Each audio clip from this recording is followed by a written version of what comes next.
नमस्कार प्यारे बच्चों, आज की डिजिटल क्लास में आप सबका स्वागत है। आज के वीडियो में हम सीखेंगे हिंदी कक्षा 8 का पुनरावर्तन 2। पुनरावर्तन यानी रिवीजन। हम है वो किसी भी पाठ का रिवीजन करेंगे तो हम उसे ज्यादा से ज्यादा याद रख सकते हैं, इसलिए रिवीजन है वो सबसे ज्यादा जरूरी है। रिवीजन में सबसे पहला प्रश्न है, निम्नलिखित परिच्छेद पढ़िए और इस विषय पर अपने साथियों से पूछने के लिए 3 प्रश्न बनाइए। तो ये परिच्छेद पढ़ के हमें 3 प्रश्न बनाने हैं। समय बहुत कीमती है। गया हुआ धन वापस मिल सकता है, पर बीता हुआ समय कभी वापस नहीं लौट सकता। इसलिए समय धन से भी अधिक मूल्यवान है। हमें समय का दुरुपयोग करना नहीं चाहिए, हमें समय का सदुपयोग करना चाहिए। समय के सदुपयोग द्वारा ही हम जीवन में आगे बढ़ सकते हैं। परिश्रम करना ही समय का सबसे अच्छा उपयोग है। तो इससे हम 3 प्रश्न बनाएंगे। पहला बनाएगा कि सबसे ज्यादा कीमती क्या है, तो हम लिखेंगे समय। फिर धन से भी अधिक मूल्यवान कौन है, तो धन से भी अधिक मूल्यवान समय है। फिर हमें समय का कैसे उपयोग करना चाहिए, तो हमें समय का सदुपयोग करना चाहिए। क्या करना समय का सबसे अच्छा उपयोग है, तो परिश्रम करना ही समय का सबसे अच्छा उपयोग है। आगे का प्रश्न है, नीचे दिए गए शब्दों में से संज्ञा, सर्वनाम और विशेषण पहचान कर वर्गीकृत कीजिए और उनका वाक्यों में प्रयोग कीजिए। तो सबसे पहला है पर्वत। तो पर्वत है वो जातिवाचक संज्ञा है, तो इससे हम लिखेंगे पावागढ़ है वो बड़ा पर्वत है। પછી उनको है तो उनको सर्वनाम है, क्योंकि सर्वनाम सबके लिए हम प्रयोग में लाते हैं। तो उनको मैंने 10 रुपये दिए। फिर है मीठा। मीठा है वो विशेषण है, तो हम लिखेंगे गुड़ मीठा होता है। फिर नदी है तो संज्ञा है, जातिवाचक संज्ञा। तो साबरमती नदी अहमदाबाद में है। फिर है तुम्हें है वो सर्वनाम है, तो इससे वाक्य बनाएंगे तुम्हें क्या चाहिए। फिर है सूरत। तो सूरत है वो नाम है, तो सूरत है उस नाम यानी संज्ञा है, तो उससे वाक्य बनेगा सूरत गुजरात में आया हुआ एक शहर है। फिर है बाल। तो बाल है वो भी एक संज्ञा है, तो कि सभी के बाल काले नहीं होते, इससे वाक्य बना। फिर नर्मदा। तो नर्मदा है वो संज्ञा है, तो हम लिखेंगे नर्मदा गुजरात की नदी है। फिर सुंदर है वो विशेषण है, तो हम लिखेंगे फूल सभी को सुंदर लगते हैं।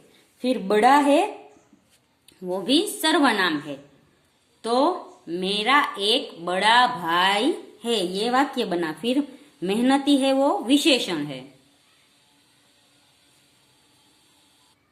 तो राधा बहुत मेहनती लड़की है। बड़ा है वो विशेषण है, इससे हम बनाएंगे कि मेरा एक बड़ा भाई है।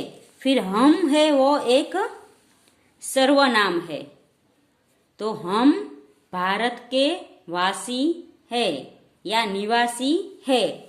फिर भारत है वो एक संज्ञा है, इससे वाक्य बनेगा भारत मेरा देश है। फिर आगे का प्रश्न है, दिए गए शब्दों को सही स्थान पर रखिए। तो ये शब्द दिए गए, ये खाली जगह में हमें सही स्थान पर रखना है। तो हम लिखेंगे मोनिका खाना बना रही थी। तो मोनिका अभी खाना बना रही थी। फिर हवाई जहाज खाली जगह उड़ रहा था, तो हवाई जहाज ऊपर उड़ रहा था। फिर है दिन भर खाली जगह देखा, तो हम लिखेंगे दिन भर यहाँ वहां देखा। फिर है शिक्षक ने विद्यार्थी को खाली जगह देखकर कहा, तो शिक्षक ने विद्यार्थी की ओर देखकर कहा, और यानी तरफ। काम खाली जगह करो बातें कम, यानी काम अधिक करो बातें कम। फिर लिखेंगे बिल्ली खाली जगह बाहर निकली, तो बिल्ली धीरे धीरे बाहर निकली। आगे का प्रश्न है मौखिक उत्तर दीजिए। तो सबसे पहला प्रश्न है आपके परिवार में से आपको कौन सबसे ज्यादा पसंद है, क्यों? तो आपको लिखना है आपके परिवार में आपको मम्मी, पापा, दादा, दादी, चाचा, चाची जो भी ज्यादा पसंद है उसके बारे में लिखना है, क्यों पसंद है वो भी लिखना है। फिर है आपके गांव शहर के बारे में 10-12 वाक्य लिखिए। तो मैं लिखूंगी, मेरा गांव पवित्र गोदावरी नदी के तट पर बसा हुआ है। मेरे गांव के चारों ओर रमणीय पहाड़ियां है। मेरे गांव का नाम रामपुर है। फिर लिखूंगी, मेरे गांव में लगभग 2000 लोगों की आबादी है। उनमें ज्यादातर लोग किसान है। उनके अलावा गांव में लुहार, कुम्हार, बढ़ई, दर्जी, धोबी, नाई आदि भी रहते हैं।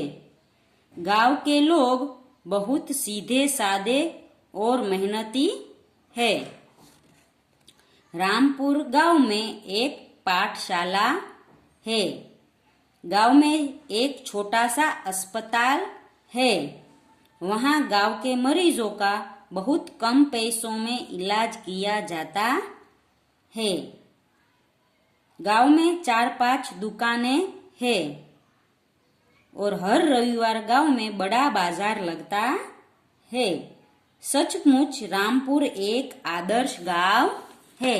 तो मैंने एक गांव के बारे में लिखा। आप कोई दूसरा गांव जानते हो तो उसके बारे में भी लिख सकते हैं। तीसरा प्रश्न है आपको पसंद हो ऐसी फिल्म का नाम बताकर संक्षेप में कहानी बताइए।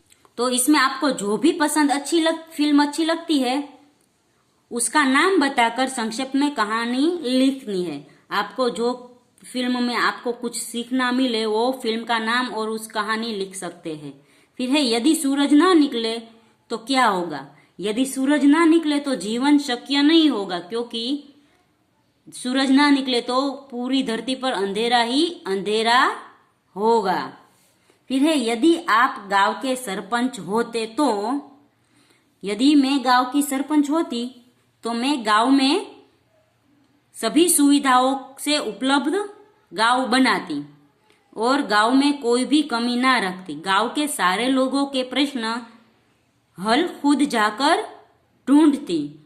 गांव में है वो स्वच्छता का अभियान चलाती तथा गांव के नौजवानों को कोई अच्छा व्यापार या कोई अच्छा है वो जो वाणिज्य का कार्य करे उसके लिए उसे प्रोत्साहित करती तथा बच्चों को पढ़ाई के लिए प्रोत्साहित करती और अपने गांव को एक आदर्श गांव बनाने में मैं अपना पूर्ण सहयोग देती।